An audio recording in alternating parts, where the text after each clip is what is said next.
Beach அப்படின்னு சொன்னாலே எல்லாருக்கும் பிடிக்கும். ஏன்னா, அந்த கடல போயிட்டு பார்க்கறது, அந்த அலைய தொடுறது அப்படிங்கிறது அவ்வளவு அழகான விஷயம்.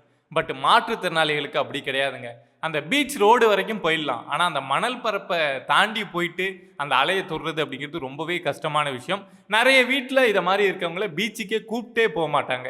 ஏன் அப்படின்னா, அந்த ஸ்டிக்க வச்சோ, இல்ல வீல் சேர வச்சோ அவங்கள அங்க கூப்ட்டுட்டு போறது அப்படிங்கிறது அவ்வளவு கஷ்டமான ஒரு விஷயமா இருக்கும். இப்போ சென்னை பெசன்ட் நகர்ல இந்த மாற்றுத்திறனாளிகள்லாம் போயிட்டு அந்த கடல் அலைய தொட்டு பார்க்கறதுக்காக மரத்தால் ஆன பாதை அப்படிங்கிறத ரெடி பண்ணிட்டு இருக்காங்க. 1,61,00,000 செலவுல ஒரு 190 மீட்டர் நீளம், 2.81 மீட்டர் அகலத்துல இந்த பாதை அப்படிங்கிறது ரெடி ஆயிட்டு இருக்கு. இன்னும் ஒரு 2, 3 மாசத்துல இதோட வேலை அப்படிங்கிறது முடிஞ்சிரும். நீங்க சென்னைய சுத்தி இருக்கக்கூடியவங்களா இருந்தீங்க அப்படின்னா, அதுக்கப்புறம் இந்த பாதைய யூஸ் பண்ணலாம். இதே வெளியூரா இருக்கேன்ப்பா நான் என்ன பண்றது அப்படின்னு கேட்டீங்கன்னா, உங்க ஏரியாவுல இருக்கக்கூடிய பீச்ல இத மாரி மரப்பாதை அமைக்கணும் அப்படின்னு நான் வேண்டிக்கிறேன்.